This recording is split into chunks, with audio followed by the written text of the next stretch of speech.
평생 가정 사역을 했던 송길원 목사님이 여러 개의 책을 쓰는데 그 중에 아주 몇 년 전에 쓴 책 중에서 슬픔이 있는 곳이 성지다 이런 책을 썼어요. 그 책은 우리 인생이 겪는 수많은 고통을 질문을 던지면서 해답을 찾아나가는 그런 방향으로 이어지고 있는데 그 중에서 몇 가지만 추려보면 이런 질문을 하고 있습니다. 모든 사람들이 고난 가운데 살아간다 그런 얘기가 하면서 지금 당신이 하는 일이 꼬이고 있는가? 헌신해보려고 했는데 헌신짝처럼 여겨지고 있는가? 모든 슬픈 노래가 나의 이야기처럼 들리고 있는가? 가난은 대문으로 들어오고 사랑은 창문으로 도망가는가? 이런 얘기를 들으면서 참 내 이야기 같기도 하다, 마음이 좀 안타깝기도 하다. 그러면서 뒤에 가면 뭐라고 그러냐면 모진 겨울바람 속에 인생의 천적을 만났는가? 그 천적 때문에 오히려 내가 살아날 수 있다 이러면서 열대어나 어항에 있는 그 물고기 이야기하면서 한 마리의 천적 때문에 살려고 몸부림치다가 싱싱하고 건강해진 물고기 이야기를 들고 있어요. 그러면서 이런 또 얘기도 하더라고요. 태풍이 당신의 인생을 쓸어가고 있는가? 그 태풍은 조금 지나면 그칠 것이다. 뭐 그런 얘기를 합니다. 오늘 성경에도 한 사람의 인생에 모진 태풍에 휩쓸린 사람이 나옵니다. 그가 바로 요셉입니다. 요셉은 교회 다니는 사람들은 너무 잘 아는 이야기죠. 창세기 37장부터 이어지는 요셉 이야기는 마지막 50장까지 계속 반복되고 있습니다. 오늘은 이 요셉의 두 번째 이야기인 심부름 이야기가 나오고 있습니다. 형들이 멀리서 양떼들을 치고 있는데 아마도 저 세겜의 양을 쳤던 것 같아요. 그 아버지가 심부름을 보냅니다. 형들이 어떻게 하고 있는지 먹을 것도 좀 갖다 주고 그래서 또 그 형편을 알아와라 해서 갔는데 세겜에 가니까 아무도 없는 거예요. 그러면 일반적으로 돌아오면 되잖아요. 이 요셉이 돌아오지 않고 주변 사람들에게 묻습니다. 여기에 양떼를 치던 10명의 저희 형이 있었는데 혹시 어디 간지 압니까? 그 사람들 도단으로 간다고 그러던데 이런 얘기를 하는 거예요. 기가 막히죠. 자, 고향인 부엘세바에서 도단까지는 약 400리, 160km입니다. 엄청난 먼 거리를 혼자 걸어서 가는데 그것도 직선 도로가 아니고 구불구불한 그 도를 힘든 길을 간다고 생각해 봅시다. 얼마나 힘들었을까? 자, 문제는 이렇게 요셉은 반가운 마음에 형들에게 갔는데 형들의 태도가 사뭇 심상치 않습니다. 18절에 보면 그들이 아주 이런 얘기를 하고 있어요. 우리 저기 오는 게 혹시 요셉 아니냐? 저를 잡아서 죽여버리자 이렇게 서로 꾀했다. 이 말은 의논했다 이런 뜻이잖아요. 참 기가 막히죠. 요셉이 무슨 짓을 했길래 이렇게 형들이 죽이려고 하는 것인가? 또 요셉이 그 형들에게 맞아 죽을 만큼 큰 잘못을 저질렀는가? 이런 의문점을 갖게 되어지죠. 여러분, 우리가 성경에서 알듯이 형들에게 죽을 정도의 큰 실수를 했나요? 아마도 요셉의 실수한 것은 몇 가지는 있긴 하겠죠. 앞에 보면 그 형들이 양들을 어떻게 했는지 잘못을 많이 했어요. 성경에 나올 정도면 결정적으로 큰 실수를 했습니다. 단과 납달리, 갓, 아셀 이런 형들이 잘못한 걸 고자질합니다. 그래서 아주 호되게 혼나는 그런 일도 있었습니다.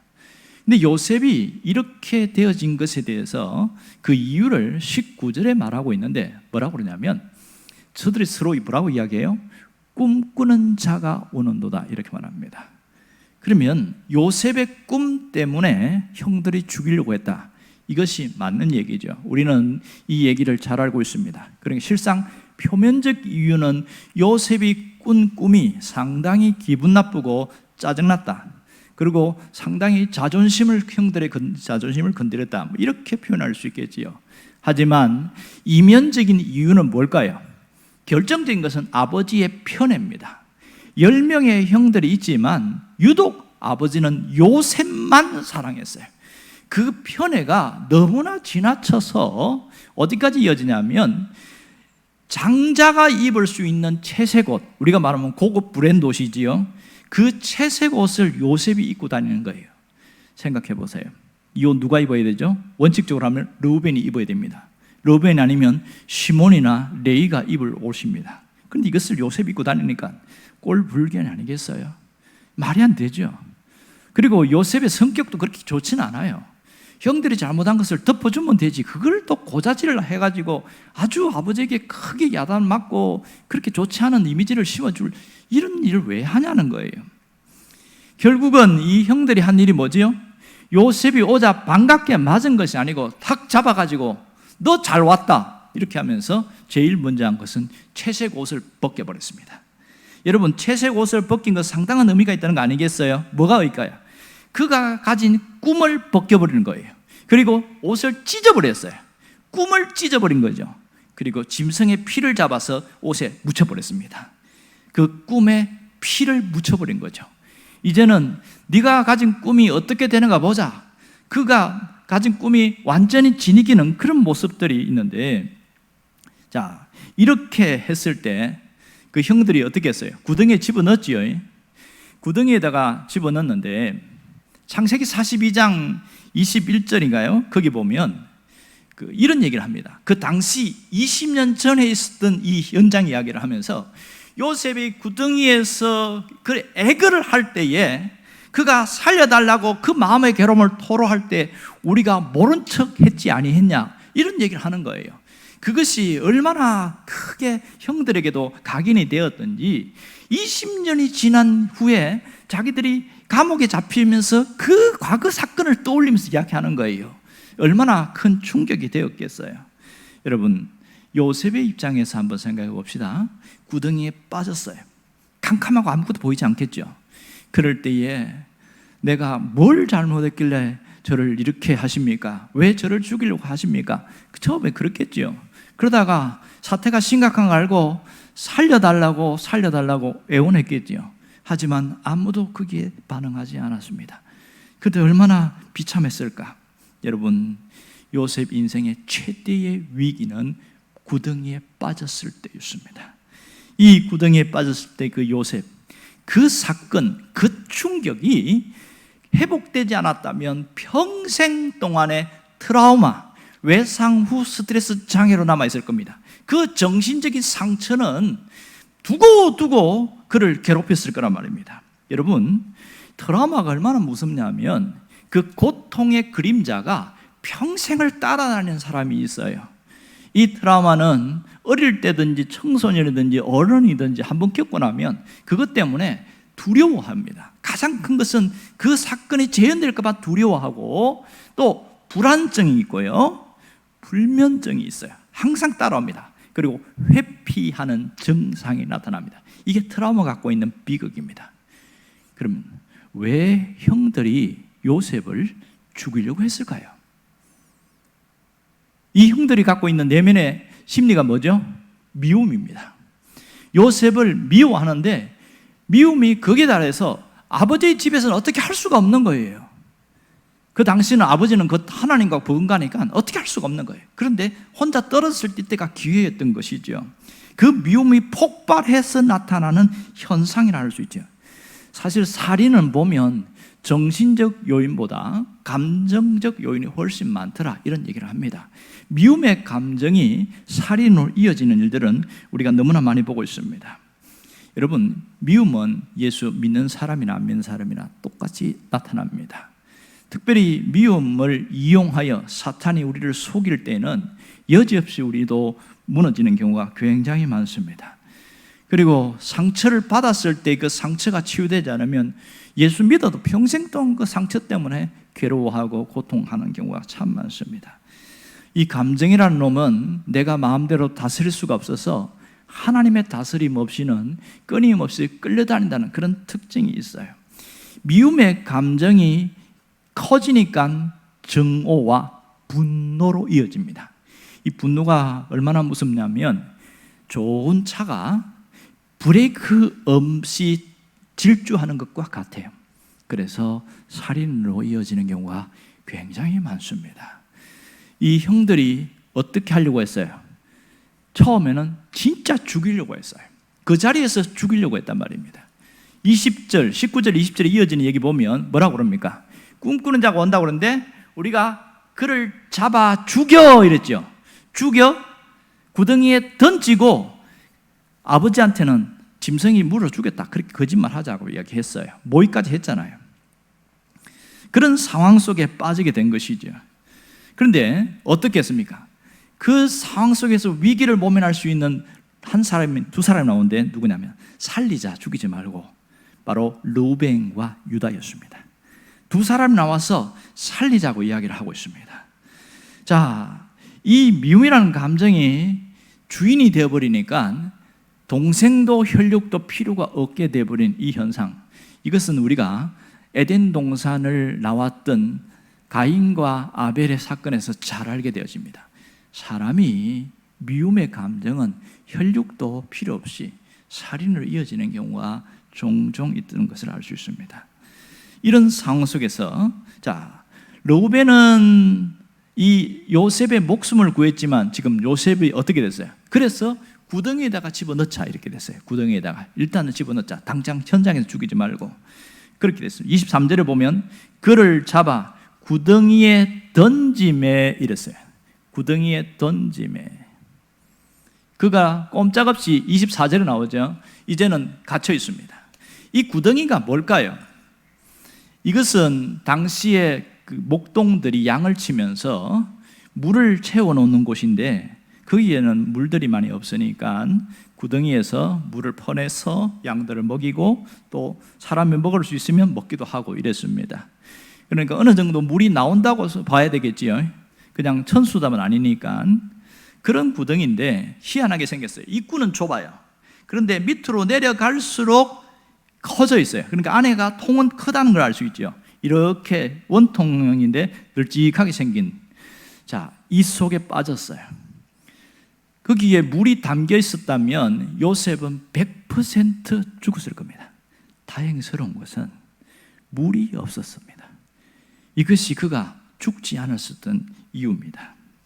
오늘 여기서 우리가 깊이 생각해야 될 것은 참 요셉이 억울하게 이렇게 비참한 상황을 보면서 이 구덩이는 짐승도 살리고 사람도 살리는 것인데 요셉에게는 죽음의 구덩이가 되었다. 이걸 보게 되죠. 오늘 요셉의 사건을 통해서 우리에게 보여주시는 하나님의 신앙적 메시지가 뭘까요? 그것은 인생은 예상치 않은 구덩이 속에 빠질 수 있다는 것이고요. 또한 누구나 인생을 살면서 구덩이 속에 빠지게 되더라. 한두 번 혹은 여러 번 구덩이에 빠지게 되더라. 이것이 현실이라는 것을 인정하고 가야 된다는 겁니다. 모두가.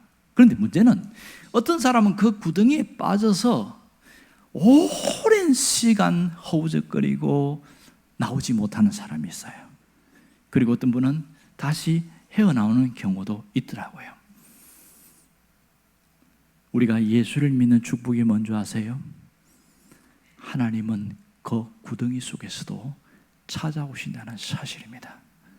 하나님은 찾아오셔서 다시 끌어올리신다는 겁니다. 그러므로 진정으로 예수를 믿는 사람은 구덩이에 빠졌을지라도 하나님이 반드시 끌어올린다는 것을 믿을 수 있기를 바랍니다.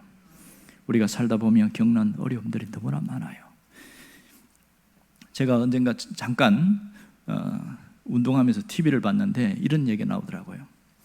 아주 머리가 좋아가지고 서울에 있는 좋은 대학을 갔는데 이 자매가 호주에 유학 가면서 일도 하고 돈도 벌고 하는 그런 프로그램에 참여해서 그래서 갔다 왔는데 이상하게 돼버린 거예요.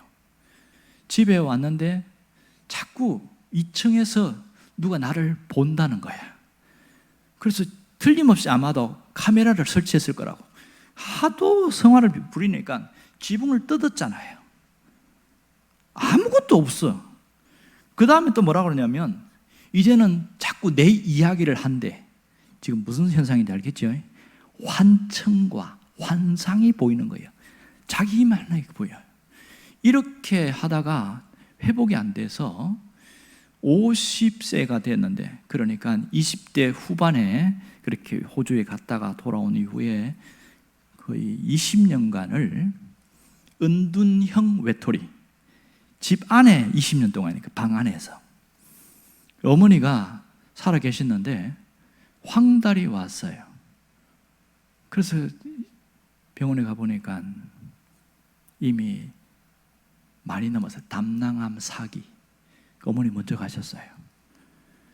처음에 카메라 취재하는 사람님이 거의 아버지가 80세인데 계속 밤에도 밖에 왔다가 갔다가 뭘 또 편의점에 갔다가 뭐 놀이터에 앉았다가 이런 이상한 행동을 해서 누군가가 제보를 해서 나중에 밀착 치료를 했더니 그 원인은 딸 문제였어요.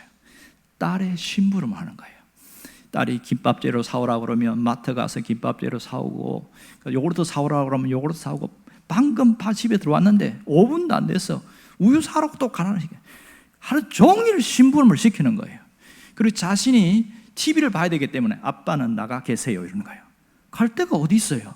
그 빈 놀이터에서 몇 시간 동안 있는데, 이분은 그런 은둔형이면서 그 결벽 장애가 있어갖고 손에 하얀 비닐 장갑을 끼고 뭘 만져요. 모든 걸 만질 때. 그리고 소파에 앉지도 않습니다. TV 보면 서서 보는 거예요. 야, 참 힘들겠다. 그래서 뭔가 치료하려고 그런 전담 어떤 그 치료사도 이렇게 붙이고 이렇게 하는데, 그 과정을 보다가 나왔습니다. 어떻게 된지는 몰라요. 세상을 살아가는 사람들을 보면 이런 사람도 있구나. 그 사람은 굉장히 처음에는 똑똑했고 공부도 잘하고 미래가 촉망된데, 단 하나의 어떤 심리적인 문제와 이것이 정신적으로 연결돼서 회복이 안 되니까 20년이 지나도록 여전히 똑같은 삶을 사는 거예요. 이 아버지가 80세가 넘는데 돌아가시면 누가 이걸 대할까? 고모들도 오면 못 오게 하는 거예요. 물건 훔치간다고. 이상한 그런 의심증이 생기니까 참 힘든 거예요. 취재진도 못 만납니다. 전화로 통화 몇 번 하는 거 봤어요. 세상에 보면 인생을 이 구덩이에 빠지지 않은 사람은 아무도 없습니다. 문제는 그 가정에 누군가가 인생의 구덩이에 빠지면 함께하는 가족들 전부가 같이 매몰되어 간다는 겁니다. 너무너무 힘들게 살아요. 특별히 가장이 인생의 구덩이에 빠지면 거기에 있는 나 아내와 자식들까지 불행과 우울의 삶이 계속 반복되고 있더라는 거예요. 이것이 살아가는 세상의 현실적인 모습입니다. 그래서 인생의 구덩이에 안 빠지면 좋은데 내가 원치 않아서 끌려가는 경우도 굉장히 많습니다. 함께 일하는 사람이, 이 사람이 갑자기 잘 되니까 욕심을 부린 거예요. 욕심을 부려갖고 이 사람을 속였어요. 그러니까 결정적으로 엄청나게 힘들어지는 사람들도 종종 보게 되어지고요. 나는 열심히 하는데 외적인 환경 때문에 갑자기 내가 함몰되어져서 구덩이에 빠지는 경우도 있습니다. 잘 아는 대로 고금리, 고환율, 또 고물가 때문에 얼마나 우리가 고통을 당합니까? 그런 구덩이에 빠지면 헤어나오지를 못하는 거예요. 여기에서 일어나지 못하는 사람은 더 깊이 들어가지 빠져나오지 않습니다. 왜? 앞을 봐도 옆을 봐도 뒤를 봐도 희망이라는 건 보이지 않아요. 절망밖에 없으니까 얼마나 힘들겠어요. 사람이요, 탐욕이 들어오면, 욕심이 커지면 파멸의 구덩이 속에 모두 빠지는 경우가 있습니다. 탈무드 이야기 중에 3명의 도둑 이야기가 있어요. 이 3명의 도둑이 그 마을에 내려가서 가장 잘 사는 그 집을 털었는데, 우리나라 돈으로 계산하면 30억을 털었어요. 어마어마한 돈을 털었죠. 각각 이제 물건이니까 한 자루씩 갖고 이제 산에서 모였어요. 어느 장소에 모여가지고, 우리가 이렇게 성공을 했으니 회포를 풀자. 그러면서 이 가장 어린 도둑에게 저 마을에 가서 술을 사오라고 시켰어요. 그랬을 때 식 보내고 놓고 나서 둘이서 의논하기를, 제가 없어지면 5억씩 한 사람이 15억을 가질 수 있지 않겠는가, 그렇게 의논했어요. 어떻게 하면 돼? 오면 죽여버리자. 그렇게 둘이 딱 짰습니다. 이 마을에 내려가서 술을 받았고 오는 이 어린 도둑은 무슨 생각이냐면 저 두 명만 없으면 30억 내 건데 이런 생각하고 술에다 독을 탔어요. 그렇게 제 계획을 철저하게 세우고 왔죠. 그랬더니 이 두 명의 도둑이 먼저 앞에 있는 사람이 행동대장이 딱 잡고 꼼짝 못하게 하고 뒤에 있는 사람이 돌로 쳐가지고 죽였어요. 그리고 그 술을 갖고 야 드디어 우리가 15억씩 갖게 됐다면서 앞에 술을 마셨습니다. 어떻게 됐을까요? 이것이 탐욕이 가진 파멸의 결과입니다. 이것이 우리 삶 속에 얼마나 많은지 몰라요. 예수 믿는 사람도 예수 믿지 않는 사람도 인생의 구덩이에 빠집니다. 오늘 우리가 알아야 될 것은 뭘까요? 사람은 모두 다 한두 번 이상씩 인생의 구덩이에 빠지게 되더라. 이것이 살아가는 삶 속에서 나타납니다. 그 구덩이 속에서 때로는 긴 시간을 보내는 사람도 있고 때로는 짧은 시간을 보내는 사람도 있습니다. 이 인생의 구덩이에 빠졌을 때 정말 중요한 게 뭘까요? 구덩이는 하늘만은 열려 있다는 사실을 알아야 합니다. 하늘을 향하여 길이 열려 있다는 것을 알면 됩니다. 하늘을 향하여 열려 있는 길은 아무도 막을 수가 없습니다. 정말 하늘문이 열린 것만 깨닫는다면, 하늘의 손만 잡을 수만 있다면, 하늘의 말씀을 순종할 수만 있다면 그 사람은 반드시 살아납니다. 왜 사람이 죽습니까? 왜 절망합니까? 왜 인생이 무너질까요? 답이 없다고 생각하기 때문에 그래요. 나에게는 가능성도 희망도 아무것도 없다고 생각하기 때문에 주저앉게 되어집니다. 그렇게 많은 사람들이 살아가고 있어요. 여러분 이런 얘기하는 거 기억나시죠? 사람은 안 변한다. 맞을까요? 따지고 보면 사람은 잘 변합니다. 오죽하면 우리가 이런 속담 쓰잖아요. 머리 검은 짐승은 키우지 않아야 한다. 왜? 배신하니까. 사람이 잘 변한다는 것은 긍정적인 것일까요? 부정적인가요? 부정적입니다. 사람이 처음 마음먹은 것이 끝까지 가면은 이 세상에 서로 상처 주고 상처받을 일 없겠죠. 그리고 모든 사람이 변하지 않는다면은 행복하지 않을 사람이 없을 거예요. 그러나 변하기 때문에 굉장히 어려운 겁니다.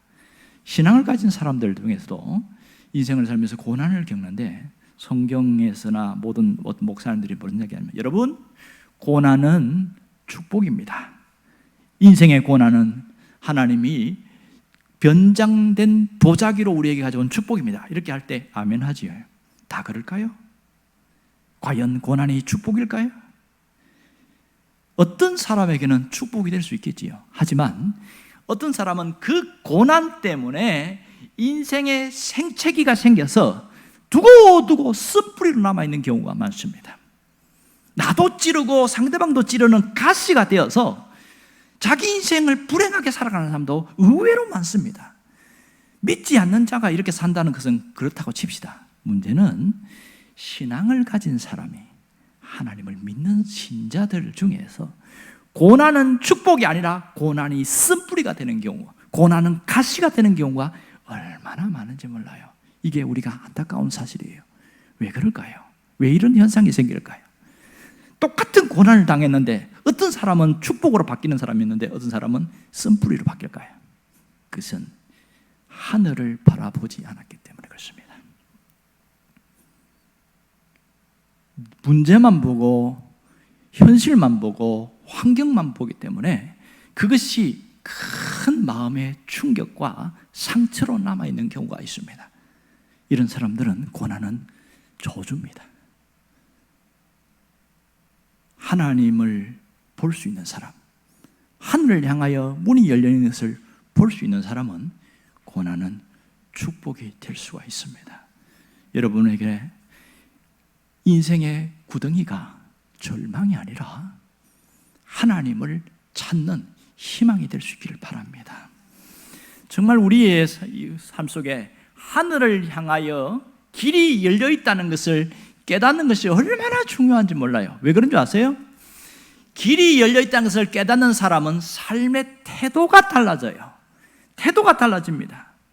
살아가는 삶의 방식이 달라져요. 자, 오늘 요셉을 생각해 봅시다. 구덩이에 빠졌어요. 빠졌을 때 처음에 한 짓이 뭐죠? 형들한테 살려달라고 로벤, 시몬, 레이, 유다 형들 다 불러가면서 나 좀 살려달라고 애걸복걸 했겠죠. 그러나 아무도 반응하지 않습니다. 왜? 죽이겠다는 것이 여론이었기 때문에. 그 장형인 로벤도 힘 못 썼어요. 그럴 때에 요셉이 절망했겠죠. 그러나 거기서 끝났다면 요셉은 무너졌을 겁니다. 성경은 그 속에서 무슨 일이 있었는지 아무것도 기록하지 않습니다. 단 결론만 보여주고 있어요. 그걸 통해서 오늘 볼 수 있는 건 뭐냐면 요셉에게 인생의 구덩이는 변화의 시작이었다는 겁니다. 인생의 구덩이는 멸망이나 저주가 아니라 회복의 시작이었고 하나님께서 예비한 그 길로 가는 시작이 되었습니다. 그 관계 뭘까요? 아무리 살려달라고 해도 도와줄 사람 없으면 사람이 다급하면 누구 찾아요? 하나님 찾겠지요. 틀림없이 요셉도 하나님을 찾았을 거라고요. 하나님 살려주세요, 살려주세요. 이런 기도 했을 수도 있습니다. 오늘 이 여기서 나를 살려준다면 평생도록 하나님을 버리지 않겠습니다. 가능하지요? 사람이 죽음 앞에서 무슨 기도를 못하겠어요? 아마도 그가 이런 기도를 했다면 그가 보디발의 집에 노예로 팔려갔을 때에도 감옥에 갔을 때에도 그것을 지키려고 애썼을 겁니다. 틀림없이. 이 구덩이는 절망이고 비참함이었지만 놀라운 것은 요셉을 짓누르지 못했다는 사실입니다. 구덩이에서 하나님을 볼 수 있어야 살아납니다. 하나님을 향하여 눈을 들 수 있어야 살 길이 열립니다. 여러분, 그 속에서 하나님을 바라보고 하나님의 음성을 듣고 하나님을 간절히 매달릴 때에 그때부터 그 사람은 이곳은 절망의 장소가 아니고 희망의 장소가 되어집니다. 이곳은 무너짐의 장소가 아니라 하나님께 집중하는 장소가 됩니다. 하나님은 어떻게 하셨을까요? 어떻게 하셨을까요?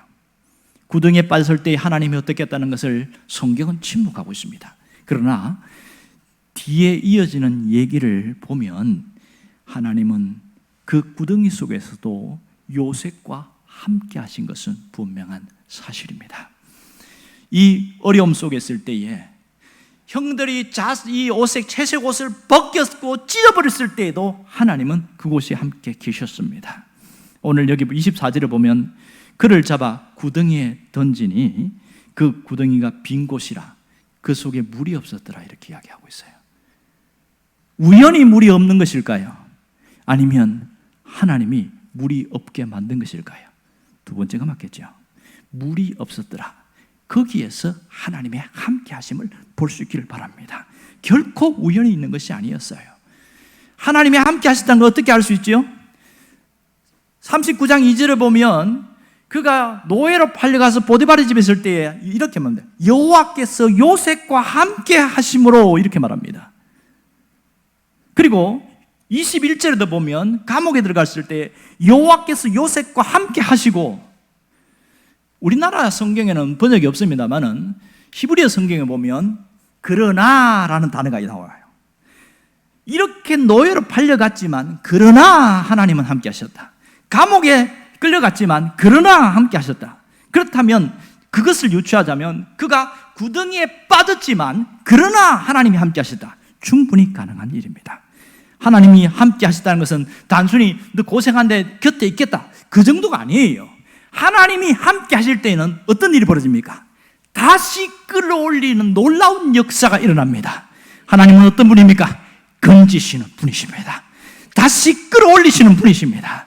하나님의 건지심을 성경의 뒤에 보면 28절에 보면 이런 얘기가 나옵니다. 요셉을 구덩이에서 끌어올리고 이렇게 나옵니다. 물론 표면적으로는 형들이 끌어올렸어요. 그리고 끌어올렸고 미디안 이스라엘 상인들에게 팔아먹기 위해서 끌어올렸습니다. 이게 표면적 이유예요. 그러나 하나님이 그를 다시 끌어올렸다는 것을 볼 수 있기를 바랍니다. 끌어올리신 하나님이십니다. 그가 노예로 팔려갔을 때에 가장 비참한 자리에 있을 때 그를 끌어올리셨잖아요. 어떻게? 가정 총무로 세우셨거든요. 감옥에 들어갔을 때에도 하나님이 그를 끌어올리셨잖아요. 어떻게? 재반 사무를 맡는 사무장이 되게 하셨거든요. 결국 요셉 전체 인생에 하나님이 다시 끌어올리신 걸 볼 수 있습니다. 무엇입니까? 총리가 되는 겁니다. 하나님의 목적은 총리가 되는 것으로 끝나는 게 아니에요. 무엇이 목적이었습니까? 살리는 게 목적이었어요. 가까이는 애굽 사람들을 살리고 더 넓게는 흉년의 때에 죽을 수밖에 없는 자기 가족들, 가문 전체를 살리는 것이 하나님의 목적이었어요. 그래서 요셉을 끌어올리신 겁니다. 그렇다면 우리도 마찬가지겠죠. 왜 하나님은 우리를 끌어올리시겠어요? 살리시려고 그런 거 아니겠어요? 가장 가까이 있는 주변 사람들 나 때문에 살아나게 되어지고 또 하나님의 큰 뜻을 이루는데 그 살리기 위한 하나님의 놀라운 역사가 있다는 것을 잊지 않기를 원합니다. 여러분이 어느 자리에 있든지 중요하지 않습니다. 때로는 힘든 자리에 있고 고통의 자리에 있을 수도 있고 이 인생의 구덩이에 빠질 수도 있고 아무런 일도 일어나지 않는 사람도 있을 겁니다. 문제는 내가 하늘을 바라보고 있는가? 이 점이 대단히 중요합니다. 내가 머물고 있는 자리에서 하늘을 바라보고 있는 사람에게는 어떤 상황, 어떤 환경이 있든지 그는 반드시 살아날 수 있다는 사실입니다. 여러분에게 그런 은혜가 있기를 원합니다. 왜 살리십니까? 살리려고. 나만 살리는 게 아니에요. 내 주변에 있는 사람, 내 옆에 있는 사람, 나와 관계된 사람을 살리기 위하여 하나님은 끌어올리십니다. 이 은혜가 여러분에게 있기를 원합니다. 그러면 내가 해야 될 일은 뭘까요? 나 뭐 하면 되죠? 여러분, 매 순간 하늘을 바라볼 수 있기를 바랍니다. 매 시간 하나님을 바라볼 수 있기를 바랍니다. 눈을 들어 하나님을 바라보시기 바랍니다. 우리는 스스로 한번 진단해 봅시다. 과연 나는 하나님의 손을 보고 있는가? 아니면 사람의 손을 바라보고 있는가? 나는 하나님의 손을 붙들고 있는가? 아니면 세상의 방법을 붙들고 있는가? 과연 나는 하나님의 뜻을 쫓아 살려고 애를 쓰고 있는가? 아니면 이 세상의 목적, 나의 유익과 이익을 위하여 그렇게 평생을 달려가고 있는가? 스스로 한번 점검해 보기를 원합니다. 인생의 구덩이는 누구나 빠집니다. 하늘을 바라보지 않는 사람은, 땅만 바라보는 사람은 절망합니다. 하늘이 안 보이고 옆에만 바라보는 사람은 무너질 수밖에 없는 거예요. 구덩이에 빠질지라도 하나님 바라보는 사람은 달라집니다. 왜요? 그곳에 하나님이 계시니까, 하나님의 역사가 있으니까 아무리 어려워도 해낼 수 있습니다. 아무리 암담해도 길은 열립니다. 누가 열어가십니까? 하나님이 열어가시는 거예요. 그러므로 구덩이에 빠졌을 때에 내 힘으로 살려고 내가 해보려고 발버둥 치면 죽을 것 같아요. 왜 아무도 나를 도와주지 않는가? 내 편은 아무도 없었다. 그러면서 인생은 괴로운 거야? 정말 그렇습니까? 내 편은 아무도 없었지만 하나님이 내 편이 되십니다. 여호와는 내 편이시라. 나의 도움이 되신 하나님, 나를 이끌어내시는 하나님을 볼 수 있기를 바랍니다. 정말 분명한 것은 하나님을 바라보면 무슨 일이 생겨요?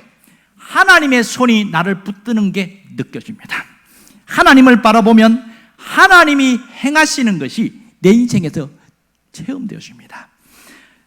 문제는 하나님을 보지 않고 환경을 보고 현실을 보고 세상을 보고 자기 자신을 보니까 문제가 되는 거예요.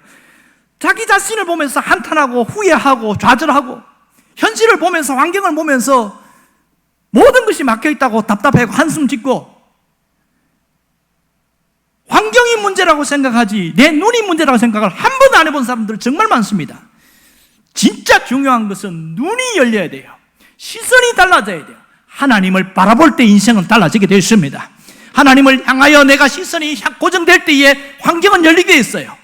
위를 봐야 길이 열립니다.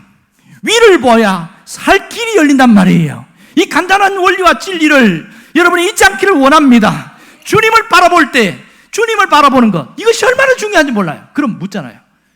그럼 어떻게 하면 되는 거예요? 그냥 하늘만 쳐다보고 있으면 돼요, 목사님? 어떻게 하면 되는 거예요? 여러분 어떻게 하면 됩니까? 그냥 위를 바라보라니까 걸어가다가도 위를 바라보고 가면 됩니까? 그러다가 사고 나요. 위를 바라본다는 것은, 하나님을 바라본다는 것은 내 모든 문제와 염려를 그분께 맡기는 거예요. 내 근심도 맡기고, 내 어려움도 맡기고, 내 환경도 맡기고, 모든 것을 맡기고 살아가는 거예요. 문제는 맡기다가 다시 찾아가는 사람이 있습니다. 자기가 갖고 있는 경제적 문제와 자기가 갖고 있는 자식의 문제와 자식이 갖고 있는 그 아픔의 문제, 현실의 모든 문제 때문에 하나님 맡깁니다. 기도 끝나고 나서 도로 찾아가는 사람들 때문에 여전히 현장에서 제자리 걸음을 하고 있는 겁니다. 맡겼으면 잊어버리세요. 맡겼으면 믿으세요. 그분이 역사하실 걸 믿으세요. 이게 믿음이에요. 믿음은 복잡하지 않습니다. 굉장히 단순해요. 맡겼으면 그분이 하실 걸 끝까지 믿고 가는 거지. 어떻게 될까? 다시 하나님 앞에, 하나님 그거 어떻게 하실 거예요? 물어본다고 대답합니까? 그건 하나님이 하실 일입니다. 여러분, 눈을 들어 주님을 바라볼 수 있기를 원합니다. 내 모든 염려와 근심을 주님께 맡기기를 원합니다. 맡기면 하나님이 역사하십니다. 이제부터는 내 편이 아무도 없다고 생각하는 그것을 버리고 여호와 하나님이 내 편이라는 믿음을 갖고 온전히 일어서기를 주의 이름으로 축원합니다.